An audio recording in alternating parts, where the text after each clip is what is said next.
Hello दोस्तों, कैसे हैं आप लोग?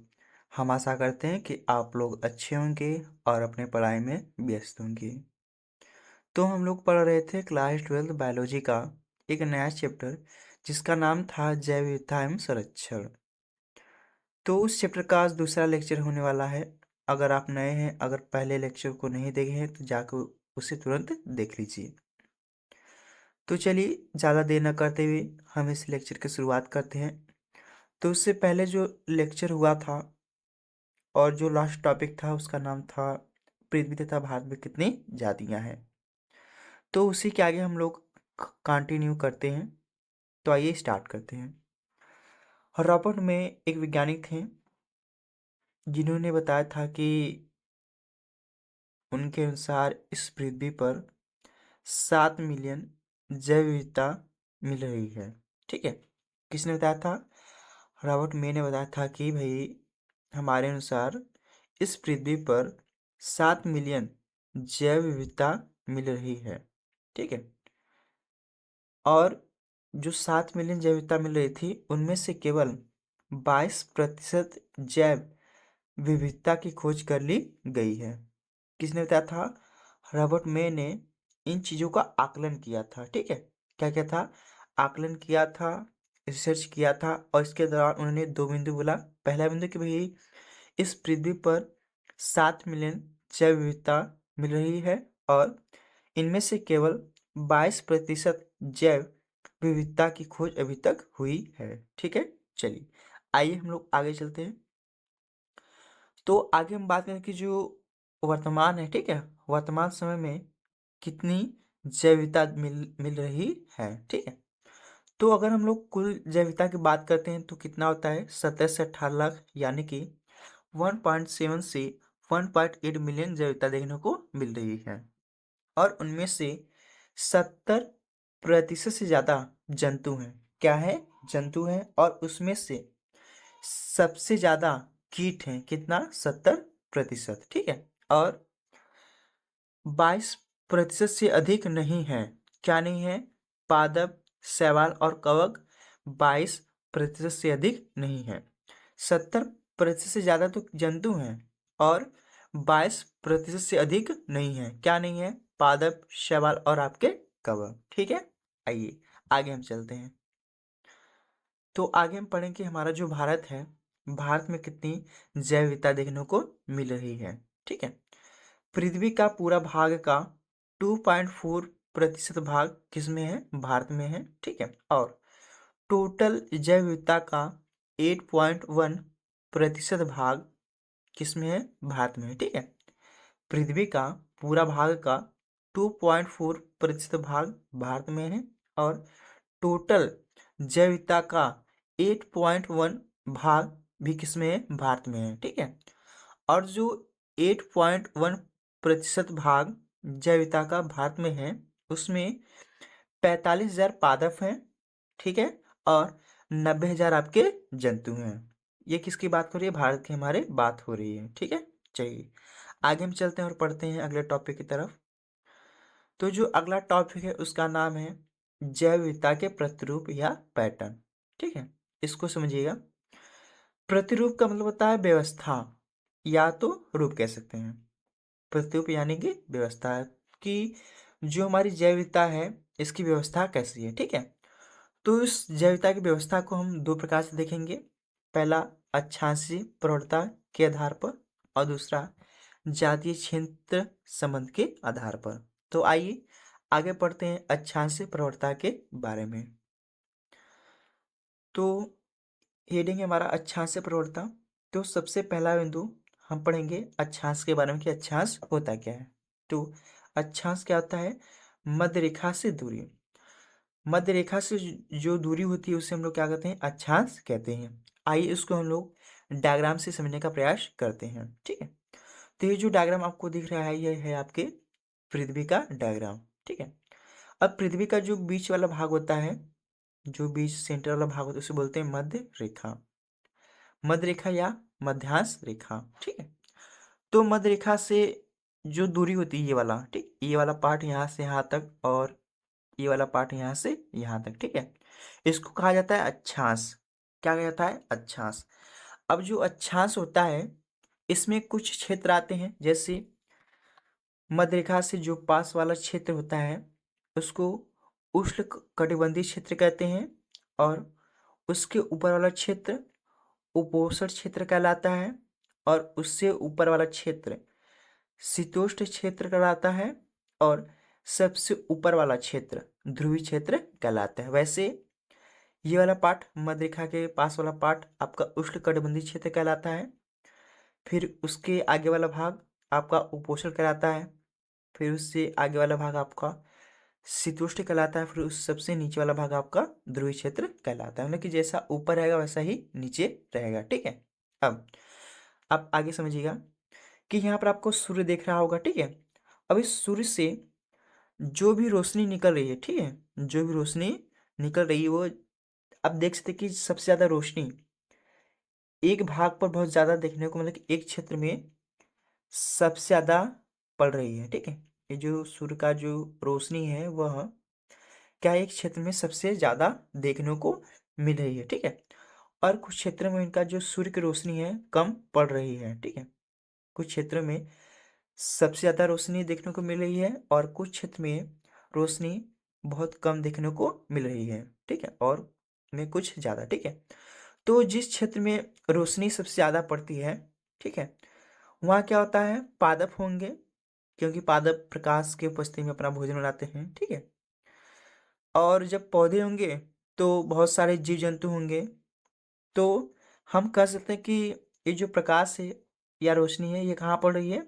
उष्ण कटिबंधीय क्षेत्रों में ज़्यादा मिल रही है। ठीक है, तो ये जो क्षेत्र है उष्णकटिबंधीय क्षेत्र, इसमें सबसे ज़्यादा जैव विविधता देखने को मिलती है। याद रखिएगा, जो उष्णकटिबंधीय क्षेत्र होता है इसमें सबसे ज़्यादा जैव विविधता देखने को मिलती है। ठीक है, और अगर हम ऊपर जाते हैं जैसे उपोष्ण वाले क्षेत्र में और शीतोष्ण वाले क्षेत्र में और आपके ध्रुवीय क्षेत्र में जाते हैं तो उसमें प्रकाश कम पड़ रहा है। क्या? प्रकाश कम पड़ रहा है, जिसके कारण यहाँ पर जैव विविधता बहुत कम देखने को मिलती है। ठीक है, उसी प्रकार ये भी आपका नीचे वाला भाग हुआ, यहाँ भी आपके जैव विविधता देखने को कम मिलेगी। ठीक है, चलिए अब जैसे ही हम अक्षांश की तरफ बढ़ते हैं, अक्षांश की तरफ बढ़ते हैं, वैसे जो जैव विविधता है वो क्या होती है? बदलती जाती है। जैसे उष्णकटिबंधीय क्षेत्र में बहुत ज़्यादा था जैव विविधता, ठीक है, उपोष्ण में जाते हैं तो उससे कम मिलता है जैव विविधता, शीतोष्ण में जाते हैं तो उससे कम मिलता है, और जब ध्रुवीय क्षेत्र में जाते हैं तो बहुत कम जैव विविधता देखने को मिलती है। ठीक है, वैसे ही ये वाला भाग भी आपका होगा, उष्णकटिबंधीय में क्षेत्र में सबसे ज़्यादा होगा, उपोष्ण वाले में उससे कम होगा, और शीतोष्ण वाले क्षेत्र में उससे कम होगा, और ध्रुवीय क्षेत्र में बहुत ज़्यादा कम होगा। ठीक है, और एक बात ध्यान रखिएगा कि जो आपको जैसे ही हम अक्षांश से ऊपर जाते हैं, जैसे हम अक्षांश से ऊपर जाएंगे वैसे ही जाति विविधता क्या होगी? घटती जाएगी।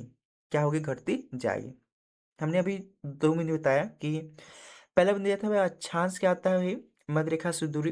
दूसरा बिंदु कि जब हम अक्षांश की ओर जाते हैं तो जो जाति विविधता है उनमें विभिन्नताएं देखने को मिलती हैं, और तीसरा बिंदु कि अक्षांश से जब ऊपर जाते हैं तो जैविकता घटती जाती है। ठीक है, ये बिंदु ध्यान रखिएगा। आइए इसी बिंदु को हम लोग आगे देख लेते हैं।